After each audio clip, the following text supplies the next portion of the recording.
Thanks for listening to Baxie's Musical Podcast, where a 40-year radio veteran who looks and sounds very much like me talks to Hall of Famers, up-and-comers, legends, producers, journalists, record executives, and more to talk about music and the amazing stories behind it all. If you like what you hear today, be sure to subscribe to it, like it, rate it, follow it, and share the hell out of it. You can also follow us on Instagram, TikTok, and Facebook for regular updates about upcoming guests. Today, we're brought to you by Metro Chrysler Dodge Jeep Ram at Chicopee. Be sure to stop by their state-of-the-art dealership next to BJ's and Big Y on Memorial Drive, or stop by their website at metrojeep.com and make it Metro. And drive home in your new Metro Chrysler Dodge Jeep Ram today. It's Baxie's Musical Podcast. Resistance is useless.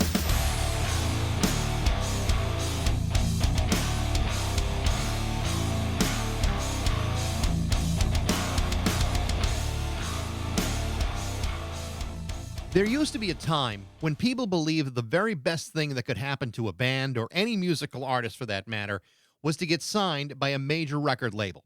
From there, you could expect to make records, earn millions, get played on radio stations all across the world, ride in limos, win tons of awards, and enjoy an endless amount of accolades from throngs of adoring fans for the rest of your life.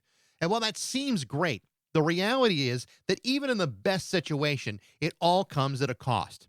Sometimes that cost is financial, other times that cost is purely artistic. And while rolling around an untold million seems like an awful lot of fun, it loses its luster pretty quick if all that money comes at the expense of what you truly believe in. Some people are designed to accept the harsh realities of that, and others are not, especially for those whose integrity and artistic vision means more to them than just a quick buck. And that's not always a simple choice, especially if it means walking away from a contractual obligation. But if it's a matter of being true to yourself or being a sellout to somebody else's interest, then maybe the choice shouldn't be all that difficult. One of the most interesting examples of this comes from the band Ministry, featuring Al Jorgensen. In 1983, the band Ministry signed a six-figure, two-record deal with Clive Davis from Arista Records under the promise that he would turn them into the next Joy Division. This deal came just a year after Ministry scored a minor hit with a single released on the Chicago-based Wax Trax Records with I'm Falling and Cold Life.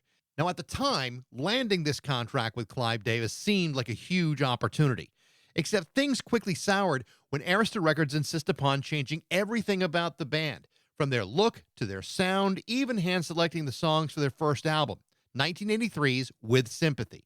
What Arista failed to mention in this contract was a desire not to turn them into the next Joy Division, but rather take on a plan that turned them into the next Duran Duran. Not that there's anything wrong with that, but if it's not in you to be Duran Duran, then you shouldn't try to be Duran Duran. But this story isn't really about that record, since Al Jorgensen has spent the better part of the last 40 years disavowing that record. This story is about how he walked away from that contract, signed another one with Sire Records, gained full creative control, made arrangements for the future viability of Wax Trax, and went on to release not only the most important record of his career, but maybe one of the most important records of the 1980s. The name of the record was The Land of Rape and Honey from 1988. This record was a visionary undertaking, not only because it was so unlike anything that Ministry had released before, but it would become the blueprint for all industrial music for the next 40 years, inspiring everyone from Nine Inch Nails, Marilyn Manson, Rammstein, and hundreds of others. It was an album that would go certified gold in 1998 and usher in a whole wave of musical experimentation for years to come. It is a wild story about how Al Jorgensen intentionally walked away from becoming the next great pop star in an effort to retrieve the integrity of his musical vision. It was an extremely bold move that came at great risk, but in the end, resulting in Al Jorgensen becoming one of the most groundbreaking artists of all time. The story of Ministry and The Land of Rape and Honey has just been released as one of the latest editions of the 33 1/3 book series, which for the last 23 years has been spotlighting some of the most important records ever recorded. The book was written by music journalist Jason Pettigrew. Jason was the longtime former editor of Alternative Press. He's also been a contributor for Spin Magazine and many other publications. To talk about Ministry and Al Jorgensen and the book is my guest today, music journalist Jason Pettigrew, on Baxie's Musical Podcast.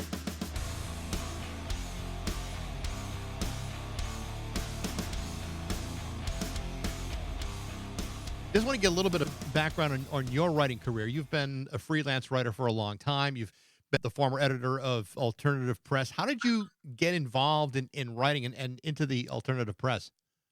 In the late 80s, I went to Cleveland to see a rock show. I think it was maybe it was Wire or Love and Rockets. And there was a pile of this like free paper, Alternative News Weekly. It was maybe a slightly better, what the best way to say it, maybe just a slightly better, a slightly cooler version of a high school newspaper in 1994 or something like that. It was alternative press. And the gentleman who was put together alternative press, Mike Shea, he wrote he wrote a review of Peter Murphy's cover of Perubu's Final Solution, and he trashed the record. And I'm like, what the hell is that guy thinking? And he was foolish enough to put his phone number in the masthead. So I called. I called him up a couple days later and I'm like, hey, this is a really cool thing you have here. And it's really great. But what the hell were you thinking when you wrote that review? And we went back and forth about 5 or 7 minutes, and then he says to me, well, you think you can do better? And let me advise everybody, I say this is not a strategy anybody should do in 2025 and beyond. Just saying that. It worked good at the time. I wouldn't recommend doing it now. So that was it. I was a freelancer for a while. I was a freelancer for a while there, and then I moved to Cleveland in the early '90s, and stayed there through a whole bunch of zeitgeists and economic changes and other stuff. So that's pretty much how it started. And then I would occasionally do things for other places, which I knew that it would be something that would not affect my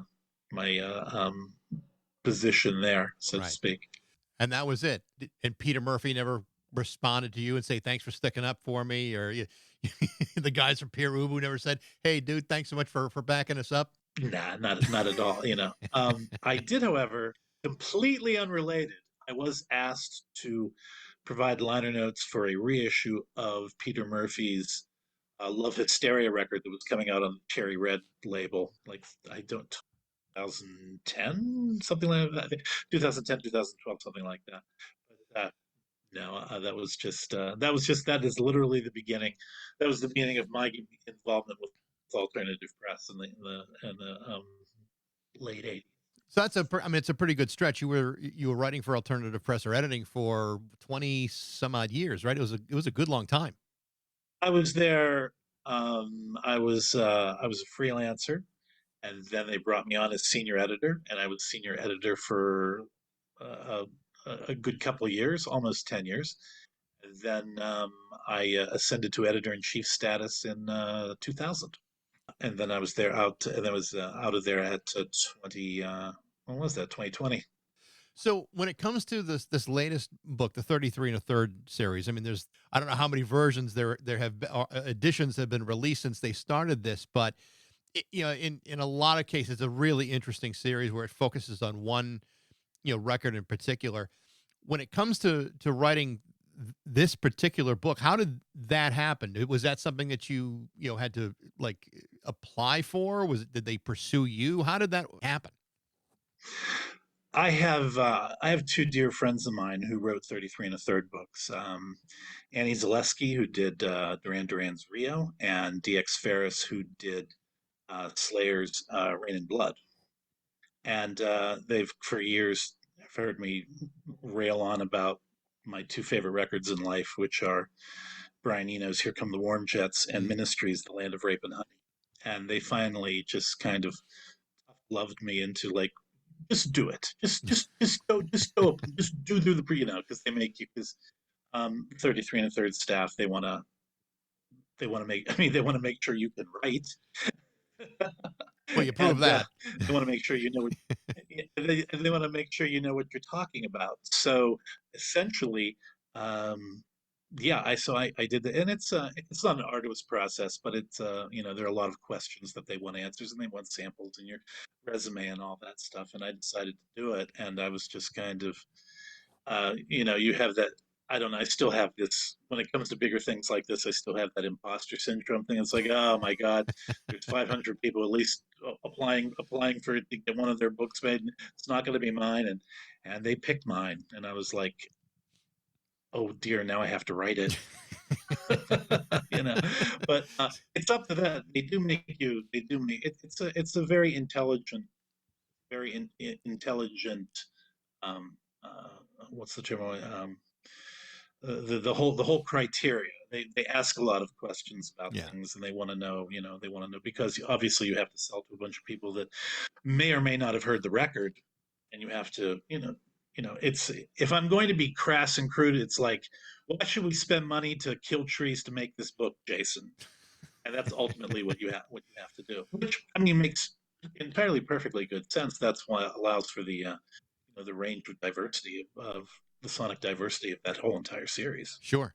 I'm always a sucker for a great, rock story. And I read a lot of these biographies, not just for the podcast, but, the radio show that I do also. But it's like, the story of Ministry, I think is a really fascinating one because when you consider where this band comes from to what they would become, it's a totally different transformation.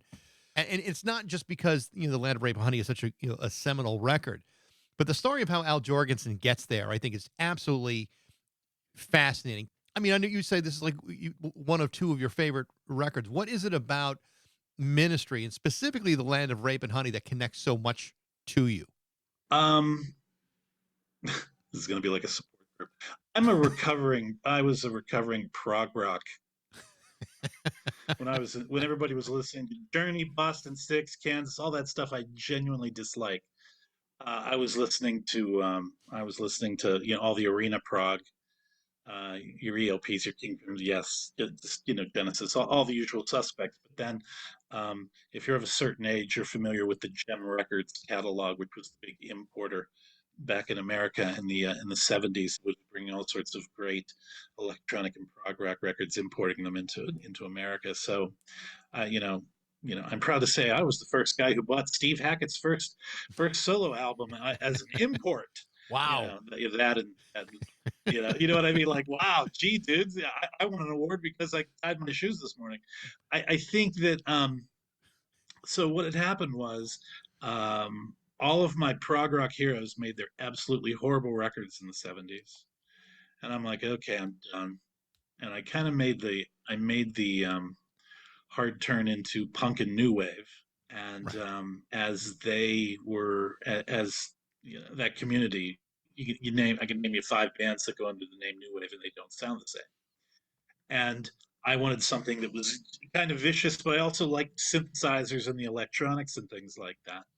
And so imagine how excited I was when I discovered the early records of Killing Joke. And I'm Yeah. like, wow, if only there was more stuff like this with like synthesizers and that electronic element. Because I think the important thing about a band like the Stranglers, who's Dave Greenfield was just like amazing keyboard player, and the Killing Joke records with the synthesizers they kind of took synthesizers away from prog rock millionaires and did crazy stuff with it. There was a lot more textural and atmospheric. So I was always had a keen sense of wanting to hear more of that stuff. And then obviously you get into Ministry, and if your access to that is like the first EP or even the pop record with Sympathy, you're like, oh, this is cool, these are nice hooky songs. But then he comes out and does Twitch, which is full on this electronic, like man machine, like pummeling thing. And then Land of Rape and Honey is in there, and it's like, wow, it's scratching the punk itch, but it's also really jarring and abrasive to listen to. And you've got the vocal samples and all that. And it was just a fascinating listen to me. And when everybody was, I mean, back then, 88 would have been into Youth of Today's album, I think. The first Youth of Today record came out in 88. Or you could be listening to Shout at the Devil by Motley Crue. And neither one of those things were just going to it wasn't going to work for me. I'm Right. sorry, and that's essentially it. And since then, I've always really liked that. I like a lot of the industrial rock stuff. Trent Reznor is the master of like texture. I mean, he knows how to do that stuff where it's just really, it's really compelling. And I think Al Jorgensen and Paul Barker made the definitive statement with that because it is throttling and it is jarring and it is abrasive, but we get enough pop music everywhere else, so this is totally fine with me. It's funny to hear you talk about it because I mean, since we're laying all of our cards on the table, I'm also a recovering prog guy too from from in high school, and I remember the day I ordered from my local record store, like the Chris Squire solo record, and feeling like I had just cracked the code and won the holy grail when I got that. But yeah, but when I went to college, it was like a different world all of a sudden, and I was exposed to a lot more. Became a huge fan of Killing Joke, not just the early stuff, but the later stuff too. And there was something about the aggressiveness of not only like a Killing Joke, but also that Twitch era ministry where all of a sudden I mean, there was just something that really spoke about the aggression, the noise, the speed of it all. I always thought that stuff was really fascinating, especially since I mean you're kind of right. You go back to the early '70s. Those big prog bands were very important, but you had to be a virtuoso to get to that point. And I think that's one of the reasons why these other bands started to really speak to me a little bit because it wasn't just about how brilliantly you can play. It can be just about the passion that's behind that music, which I think is really kind of the signature to like Ministry's music.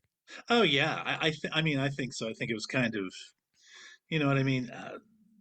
Yeah, later on, some of these bands were just ridiculous, or they were just either, well, we made a lot of money, but we haven't made enough money, so let's record Love Beach. Uh, Which you want to that's wish my on any band. obligatory Emerson, Lake and Palmer diss for them. Right. And the word hack, No, sure. not at all, not at all. Yeah. And it was just like it just felt really complacent. Um, I mean, King Crimson broke up in '74, right? 74, Yeah. 75, and they was kind of so they kind of missed my wrath, but they came back and they were wonderful. Yeah. And then it was yeah, and I don't know what happened.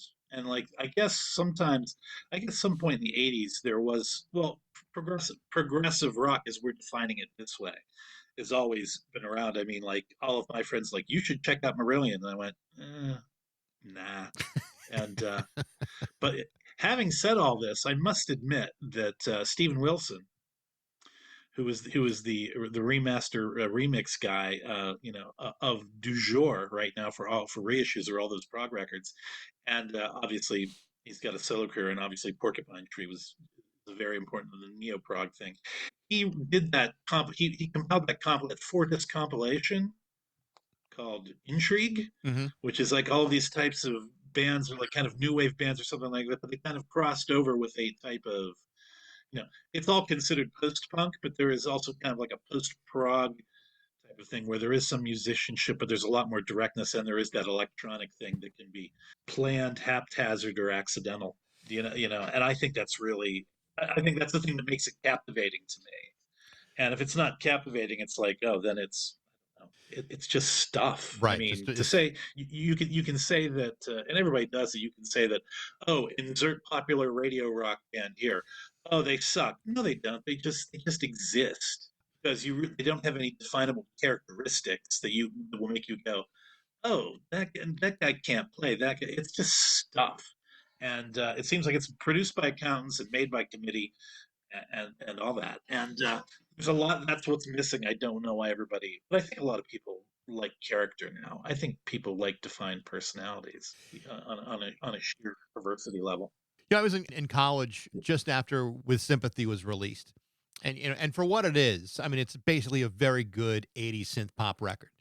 And however you feel about the record, obviously, Al Jorgensen has, his own reasons for it, but it was always interesting to me at the time that so that record comes out, you have a whole group of college kids that are loving it. And then, the Wax Tracks 12-inch single compilation comes out, Twitch comes out, and then you start seeing this fracture of the Ministry audience. There are some kids that are loving where he's going, but there's a whole bunch of them that just want to hear Effigy and Work for Love. And we're thinking, what the hell is this guy thinking?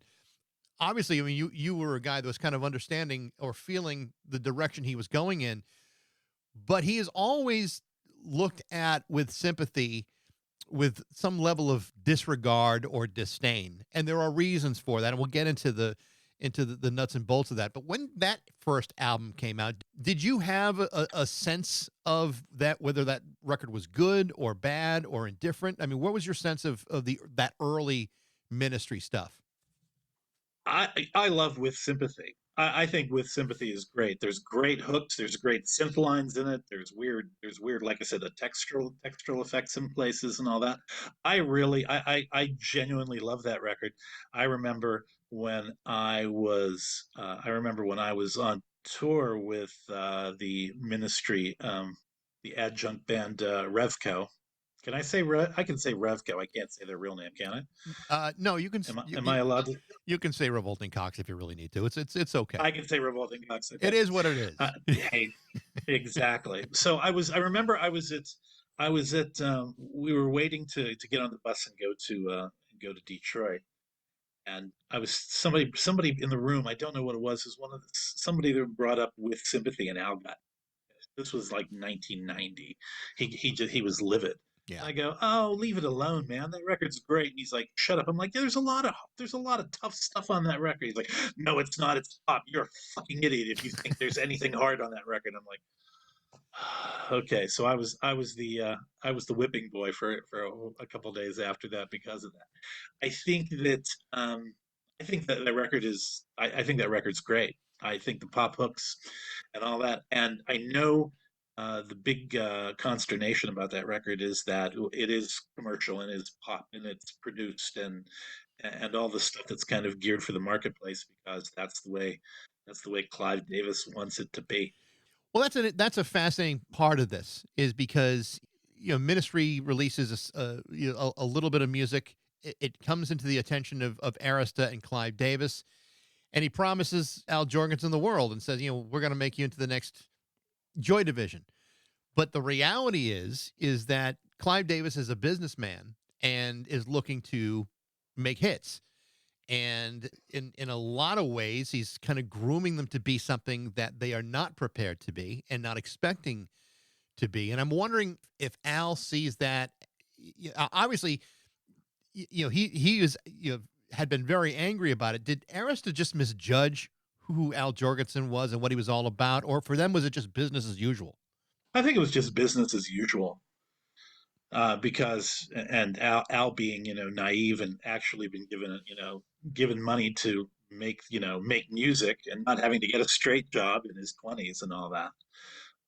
Yeah, I think it was just business. I really genuinely think it was business as usual because you have to take into consideration now. This is something weird because this is where I show you how old I am, I say this in the book. I mentioned this in the book. The concept of how back in the '80s the worst thing you could do if you were in a rock band was sell out. Yeah. And just basically, I tell people, like I think I even said it in the book that your first record sounds like Black Flag and your second record sounds like Nickelback. When you significantly change what you do in order to get you're tired of eating hamburger help or dollar dollar bill, y'all. Yeah. And that's one of the things where just now you don't do that. You don't do stupid stuff. You don't dumb your music down. You don't go on some embarrassing television show. There's like a certain types of things we carried in from the '80s into the '90s, but nowadays.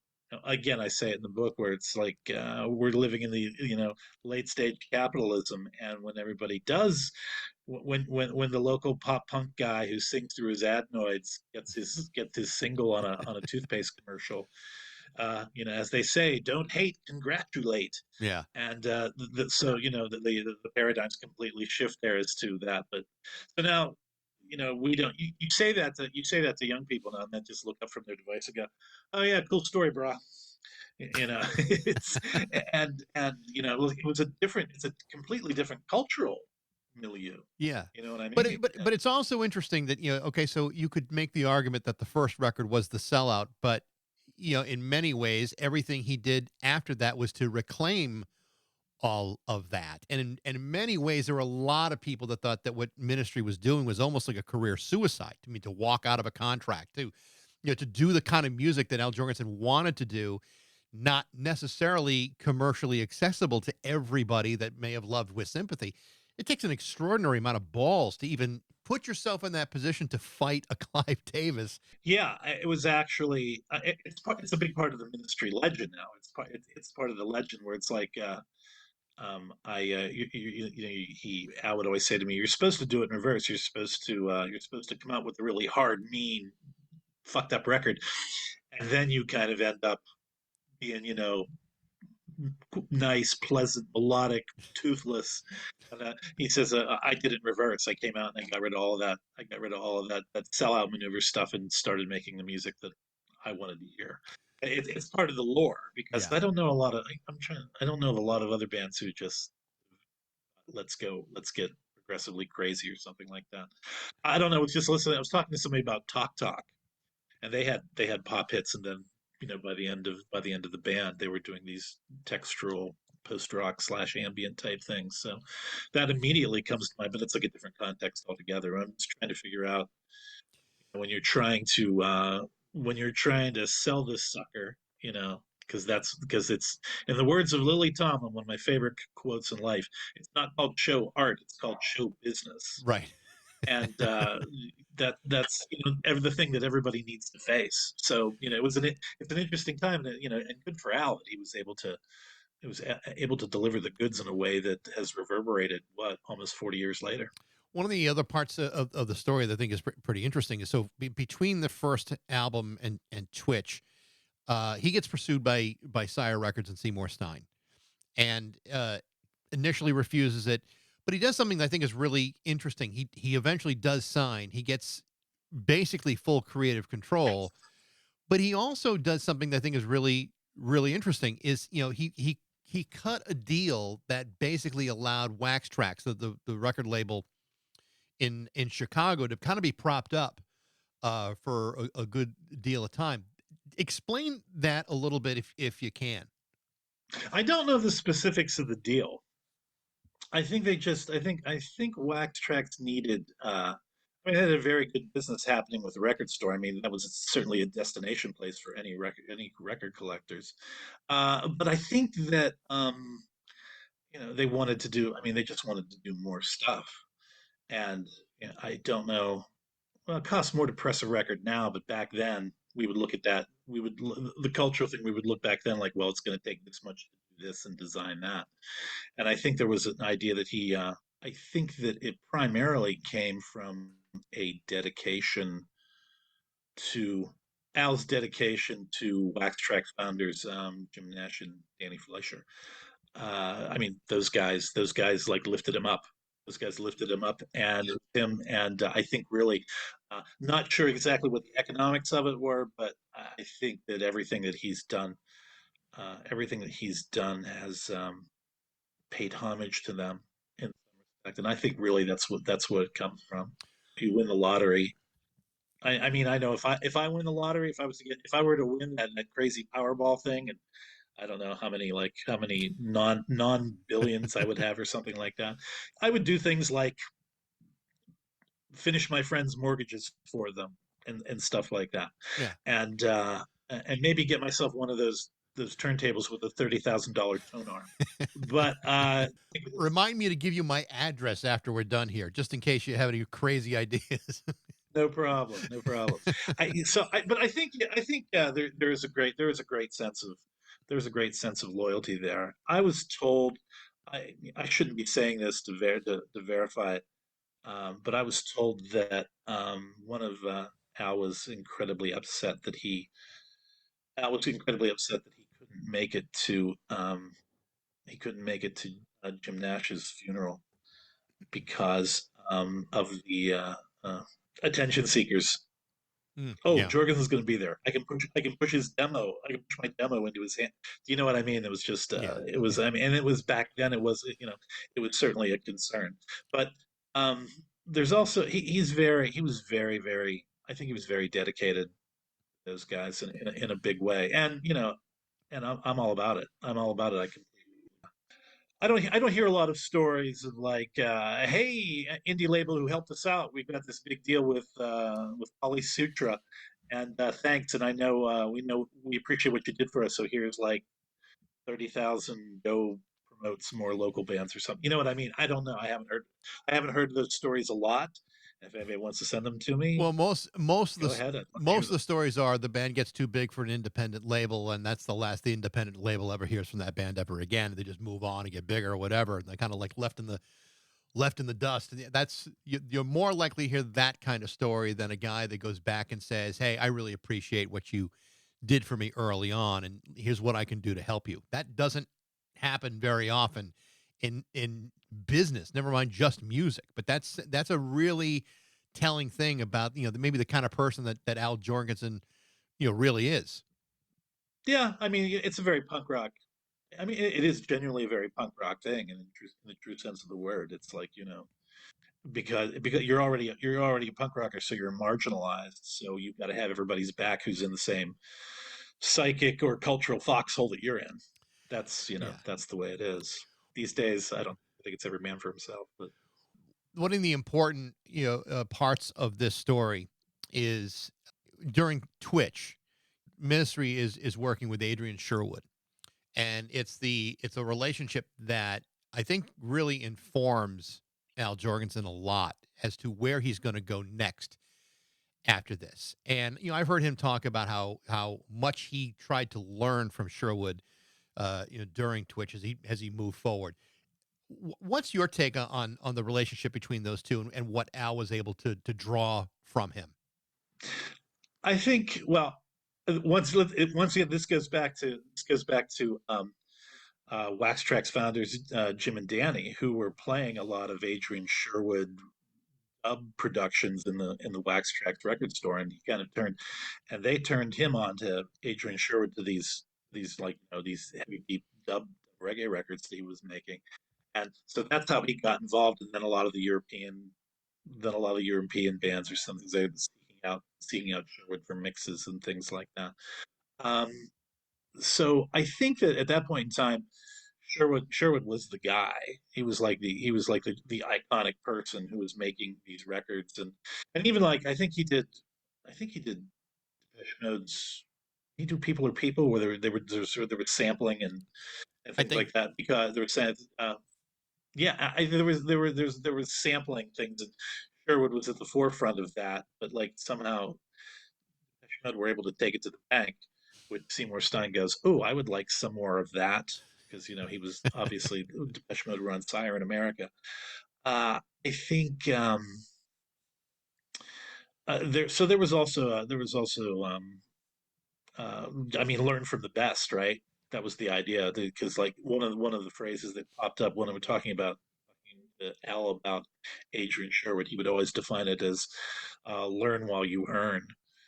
And there's these stories about how he would like look at Sherwood and look at what he did on the mixing board, the mixing console, and like write down numbers and settings on. He'd go to the bathroom and write down settings of things on toilet paper, so he would keep them as notes and something like that. And then he realized that the next day it was just a bunch of numbers, and he didn't know what the hell the dials or what any of that stuff was.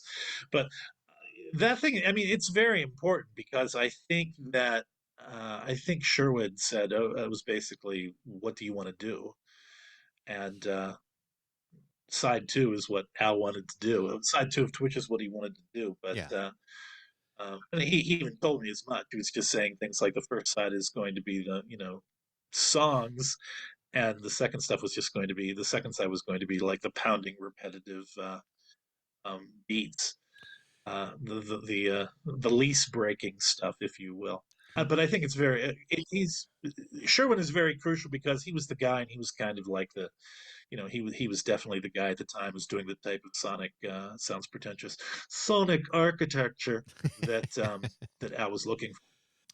By the time you get into the land of rape and honey, so now at this point, what's important about this particular record is now you have Al Jorgensen finally making the record that I think was in him all along, and the technology allowed him to do certain things. But there's a lot of sampling here, and there's a lot of different layers and things put together in bits and pieces. It's interesting to hear you talk about how Brian Eno and how important he is to you too, because in a lot of ways, what he did with like Remain in Light with the Talking Heads kind of put together very much in the same way, bits and pieces kind of assembled together, not so unlike what Brian Wilson did with the, Good Vibrations. It's just like the amount of work that it must have taken to just compile this, to assemble it, had to be really extraordinary. But clearly, Al Jorgensen had something in mind, even if it meant, record in bulk, hours of material, and use just a fraction of it.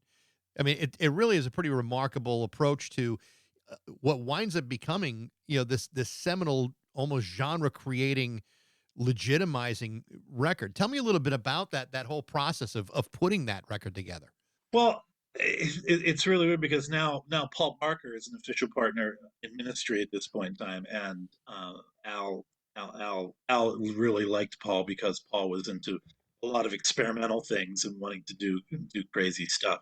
There's a part in the book where Al talks about producing Paul and Bill Rieflin's band, the Blackouts, where he's talking about how he's trying to do some sort of tape effect, sort of some weird tape effects by changing the speed, and it involved him taking the tape, the actual recording tape, and running it across four microphone stands. And then when they wanted to change the pitch or something, they would pull the position on the stand, the put the tension on the with the microphone stand, so the tape would go around it. In a different, or it would be slack, or it would be tightened, or something. So at this point in time, Paul Barker's involved, and these guys are making the music that they want to make. But I think primarily the thing is they wanted to make something that wasn't made yet. That was their motivation. The motivation was, what is something that is truly ours? And you can argue. Let's go back to Killing Joke, because a lot of people say, "Oh, well, the Killing Joke thing of like those really hard guitars and electronic things on it." If you listen to a Killing Joke record and you put it up against a Ministry track, you know what I mean? Yeah, it's the same contents, but the methodology is completely different. There's two different personalities working there, Yeah. and so it's not just a slavish imitation of anything. But they were allowed to. I have no idea. I have no idea. I should have asked this for the book. I mean, did I should have asked him. I said, "Did you get a thing that says I am allowed to spend all kinds of money to make this record?" Because they got like something like a year, 18 months worth of essentially free studio time, and Sire Records. I mean, that's a lot of money for anybody's investment. For them to come out with Stigmata. Not going to be hearing that. You're not going to be hearing that between car commercials on FM radio anytime soon in America after that. But it's the idea of they were given the keys to the candy store, and they just they just mainlined everything. It was really crazy. The And there were some of the things they had. And the legendary story was the Fairlight CMI, which is a big part of those records. And the first thing they say is, I think, when you open up um, the manual to the Fairlight CMI, there's a little thing that says the Fairlight is not a recording device, meaning you're not supposed to record your entire records on. You're supposed to have it go into the studio, get a console and tape machines and all that stuff. And Adrian Sherwood's like, okay, I'm gonna do a project on Ministry's Fairlight, one of the things, because like it was actually, I can't remember, one of his tracks, he had this thing where it says so and so, it was some dub session. It says recorded on Ministry's Fairlight, and that makes things sound a different way, which we talk about in the book. So the thing is that back then you had all this great machinery that was coming out, but it was only the provenance of real musicians. You know, Peter Gabriel, Kate Bush, Steve Winwood, Stevie Wonder. Only people who could afford a $25,000 keyboard, and yet Seymour Stein's like, go ahead, get them on, and they went crazy on that thing. And the thing is like Brant Gassman, who's a Wax Trax. He worked on the Wax Trax documentary movie Industrial Accident. He brings the point that um, Alan Paul given access to this stuff was like handing the house keys to a mansion to like a factory worker.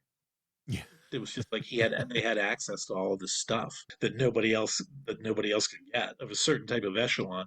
And like any kid who has a toy that he starts to play with, he starts to abuse it. And that's what they did, and that's probably a good reason why a lot of that record sounds the way it does, because they had all this great stuff. And I don't know, you have a very, you put the equivalent. I don't know. Sometimes I think the equivalent would be like having a Rolls Royce and then putting a bumper sticker on it that says "gas, grass, or ass. Nobody rides for free." Do you know what I mean? Just kind of, Yeah, exactly. It's just what do you do to just what do you do to just there's a bit there's arrogance, but then there's also an artistic headier relationship about stuff. sometimes you hear stories about someone who's getting a new piece of technology. They have no idea what to do with it, but that's the magic, because they're discovering what it can do really by accident. And when you see a manual that says don't use it for this purposes, that for a guy like an Al Jorgensen or anybody with some level of creativity, it's like that's almost a challenge. It's like, well, of course we're going to try to do that. Absolutely. Yeah, and to great effect, because what you have at the end of this is you have this incredibly influential record, which ironically winds up going gold, where Twitch and With Sympathy didn't do, but this one eventually did go gold. So in a real way, that vision that he had was totally validated and justified, just based upon the commercial. It is a gold record, that non-commercial. I think it was really saying something about that record. I think it took a while for it to go gold. And I think it was the advent of the success of definitely the success of Nine Inch Nails kind of made everybody, stop like turn. And I think there was the other aspect of a lot of people discovering it backward. I mean, Al told me that when they were on tour to promote Psalm 69, which is very much the beginning of his metal crossover type stuff, there would be all sorts of dudes and bands like, "Hey, I want to get me one of them sampling things," and they just kind of brought that type of where it used to be, look at me, look at me, look at me, dig me, dig me, dig me, look at me, look at when it used to be just shredding. Now these guys are suddenly hearing Ministry and they're hearing these direct metal songs, but once again, there's noise and chaos and sonic stuff that's at the root of it. It's not like Jordan Rudess keyboard solos and things like that. It's very direct, and the energy is still the energy, and the excitement and the tension is still palpable. And I think that actually, Land of Rape and Honey is now a platinum record. A lot of people went back. It's probably, I think it's got like less than 2 million, but it's still over a million copies. Uh, it's the thing, like, well, let's go to the stream where the water's fresh. You kind of have to go back to do that, and I think that's the important thing. When you look back at 1987, 88, 89 to the early 90s, there's this huge explosion of industrial music that's coming out. Some of it's informed by a lot of the German stuff from maybe earlier in the 80s or whatever, the Kraftwerks or whatever, but there's a lot of other music that's coming out where it almost gets legitimized by what he did with Land of Rape and Honey. And there's this whole, I remember like in college radio, there was this whole swell of bands that were attempting to do something very similar to what Al was trying to do with Ministry. Even if it was released before that, this kind of opened the door for some level of acceptance. First, certainly here in the U.S., in clubs, college radio. I mean, there was a legitimacy about this recording that maybe nobody else had done before, maybe even since, for that matter. Yeah, there certainly was a certain type of consciousness that was done with that. There were a lot of, I mean, there was a similar thing that was happening in Europe. Obviously, Front 242 it was a huge influence. Even the chopped up stuff of Meat Manifesto, and a lot of other European bands and record labels that were kind of doing that, but it was still more on the solely electronic tip. I think it did. I'm trying to think exactly, like some weird, absolutely ridiculously obscure thing that may have come out of that stuff. But I think that it was that type of because of there was a zeitgeist, and I think Ministry was definitely a big architect of that. There were antecedents, obviously, and a lot of those things that I'm sure Al heard when he was working in the back room at the Wax Trax record store, the stuff that obviously Jim and Danny were turning him on to. A lot of things, and that's how they made contacts. Like, oh my God, they got this Front 242 single, and hey, let's use a telex machine and reach out to their label and see if we can license it over here. So there's a lot of stuff happening. There was a lot of stuff happening there, but I want to shout out Alex Reed, who wrote probably the best book on industrial culture slash rock type thing called Assimilate. A really wonderful book. I don't think there's no stone that he did not flip over, and he makes the logical conclusion that yeah, there was nobody that was mixing that concept of punk and metal, the hard guitars, hard charging guitars, as opposed to the really cooler, EQ'd sound resonance of like a Killing of Jody Walker and Killing Joke. He They embraced like metal and punk along with all of this, with the whole concept of noise via, the industrial movement that was happening in Britain. And he says in the book that if you like this stuff, there wasn't a lot of places for you to go to get it. Right. I mean, it was like Jorgensen and Barker were just like, no, no, no, no, no, like metal and punk and this industrial noise thing go together better than you think. And if anybody thought it was contrived, well, there weren't a whole lot of records like that. Reed makes the argument that there was not a whole lot of records out there like that you could go to. And then he goes on. I think he goes on to say something. He talks about Steve Albini and Big Black, and he goes, "Well, Big Black was very loud and ratcheting up, but you couldn't dance to Big Black." I witnessed a lot of filled dance floors while Stigmata was playing over a PA system many times in my life.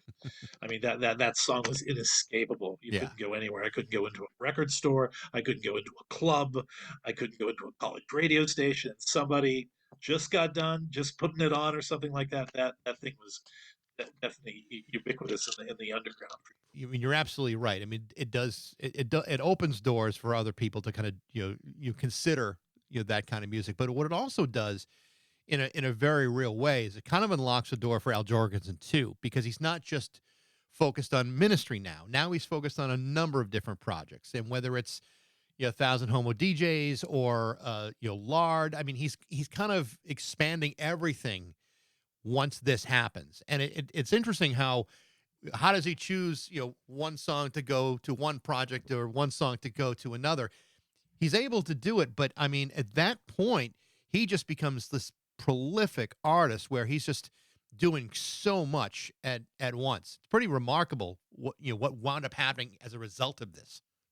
Yeah, because one of the things that the mindset when they were going in to make records is like is never said we are going in the studio today to make the new Ministry record. They just went in the studio and did stuff, and then they would listen to it a couple times, like, oh, that's really good, and then they would ask themselves, well, yes, this is really great, but is it Ministry? Mm. And there was a lot of editing because like that whole like the whole chapter in the book, you know who they are. It goes over all of the side projects and things that were that kind of either were recorded during the same time as the tracks that ended up on Land of Rape and Honey, or they had some sort of germination there, uh, or something like that, where let's put this on the back burner for a little bit further, and then it became something in the '90s, like their Alan Paul's relationship with Jello Biafra and the Lard project. So that came Yeah. along later, but it was, and even Chris Conley mentions it in the book, like it was a pretty much a really like a curious process, and like those guys really had to figure out what was going to make 10 tracks of the most dynamic material that made sense. It was a lot of work, and everything else. Well, this is really good. Let's put it out on wax tracks and not tell anybody it's Sire. So, yeah, they're Yeah. they're they're kind of You artful dodgers. I know you certainly had the chance to interview Al Jorgensen through all this, and I know that there has been on his part some acceptance of With Sympathy. He's gone back and recorded a good deal of it, but he's also talked pretty openly about I don't want to say retirement, but certainly scaling back on what he does, whether it's playing live, which he doesn't normally like to do, and just kind of kind of pulling back a little bit. Did he ever give you a sense in those conversations of what his plans were, or was he just focused on just this one record in those conversations? I've had to I traveled to see Mister a couple times and interviewed him on the bus after shows and things like that, and he he's how would I say it? I think, well, I mean, like Ministry or anything else, I think it's in a state of flux. Hmm. He's very concerned.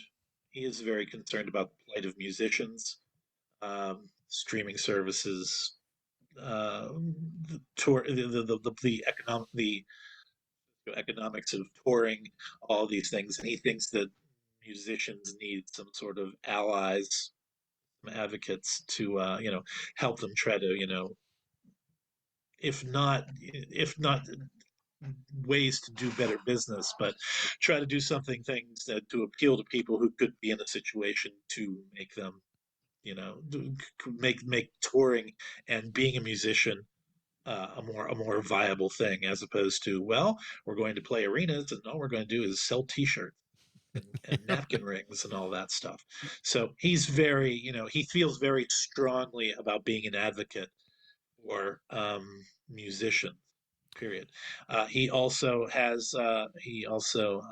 loves hockey, and he also told me one time that he was going to after, I don't know, maybe after X number of years, I would become a hockey scout, and you would see him showing up at, like, the hockey games, like, yeah, your kid's a star, let's make him big, you know what I mean, that type of thing. I don't know how much of that was him just kind of like poking at me, but I, I'm because he's I'm good, he's really good with a windup. I'm sure any Um, hockey parent would be more than happy to feel totally comfortable with Al Jorgensen and their hockey kid. Absolutely. Yes, And why not? absolutely, And why not? absolutely. Puck yeah, puck yeah. So that should probably be his production company. Al, if you're listening, I want 2 points on that. I think that he's very. But the thing that we didn't talk about, and that's kind of my fault. It's a bit. We did talk about it briefly, but he did let some things. He told me some things that he has a whole bunch of hard drives that has a whole bunch of stuff on them. I guess I don't know. They're like he never he never did demo versions of things. They would just refer to them as roughs. Okay, these are roughs of what we're doing, and it was just so they were kind of like isolated experiments, Right. or things that didn't, songs that they didn't complete for whatever reason, or they were changed significantly, and then they went on to something else or something. So uh, there is a rich, I think there's a rich legacy project there that might happen. The I mean, it should happen.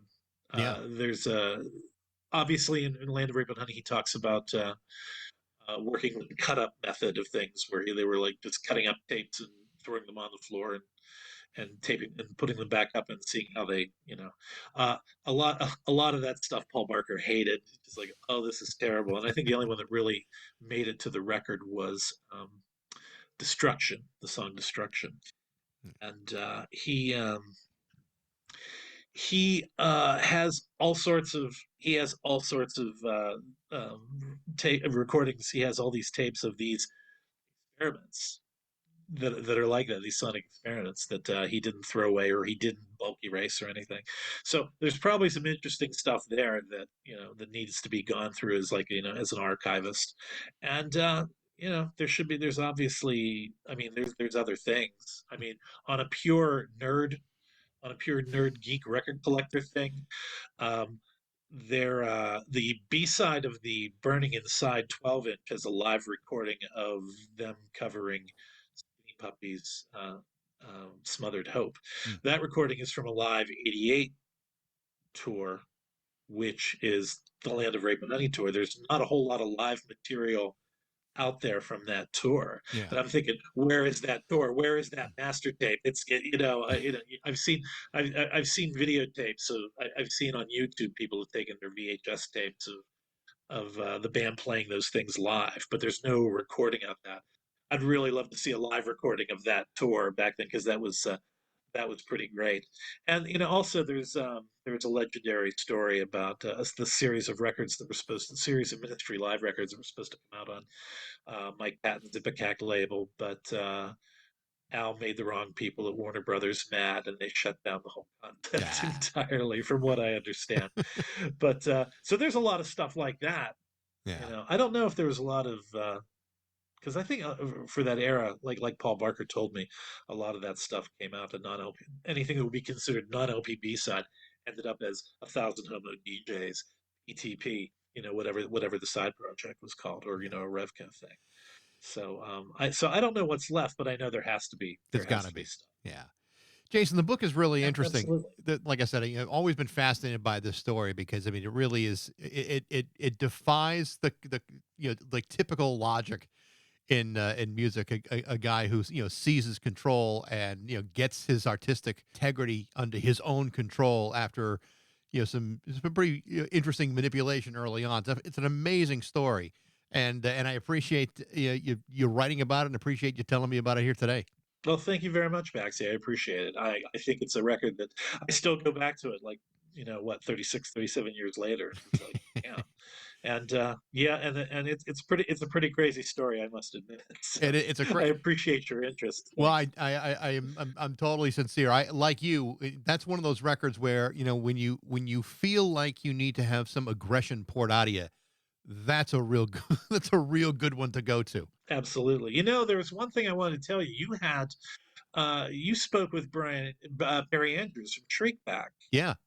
a couple months ago or something like that, talking about that. And there was this rumor going around that I was told from a reliable source that Al Jorgensen was asked to be in Shriekback during with Sympathy, when with Sympathy the Arista thing was happening, and there was a story that uh, Al was given an invitation to join Shriekback, and My I had to email Barry Andrews and say, "Is this true?" And he said no. He said no. He says it may have been something that Dave Allen, rest in peace, and Luke Van Acker might have talked about over a whole lot of drinking, but nothing that ever came from him. my understanding is it was just a conversation, and that's all that really came of it. But can you imagine what Shriekback would have sounded like with Al Jorgensen playing on it? That would have been crazy. I would have been. Yeah, I would have loved to have heard Malaria with Al singing Malaria. That would have been cool. It would have been really cool. I'd love to have heard, or even, or even My Spine is the bass line. Oh, I I think you know. could. Yeah. Well, Okay. And now we're getting into we're getting into new wave fantasy baseball here, right? well, I mean, listen. I could talk about that, all day long, and I would love to have you back sometime to talk about some other things that you've written about or other things you've talked about. But certainly, I've eaten up enough of your time today. But I appreciate everything you've given today. No, no worries. Thank you so much for your interest. I really appreciate it. Thank you, Because, Jason. like I said, like I said, it's kind of it's an old record, and how many people are going to get up off their couch to go buy it, or to go buy it? But I'm also doing I'm doing all of the liner notes for the reissue series, the Rhino reissue series of all the Ministry Sire stuff. Oh, good. All those records are being all those records are being reissued as 2 record sets that are remastered, and with all the bonus cuts on them. So Twitch and Land of Rape and Honey came out last year, and I think in a couple weeks, Psalm 69 and The Mind is a Terrible Thing to Taste is coming out. Wow, that's awesome. So yeah, so yeah, there's more stories to be found in all those liner notes as well if you're into it. Very good. Jason, thank you so much. Appreciate the time today. No worries. Take good care, and thank you for everything. You bet. Thank you. The name of Jason Pettigrew's new book is called Ministry, The Land of Rape and Honey, part of the 33 1/3 book series. Thanks for listening. I hope you enjoyed it. If you did, you can email me at bax@rock102.com. I'd love to hear what you think. Thanks again to Metro Chrysler, Dodge, Jeep, and Ram at Chicopee for their support. But most of all, thanks to you for listening to Baxie's Musical Podcast.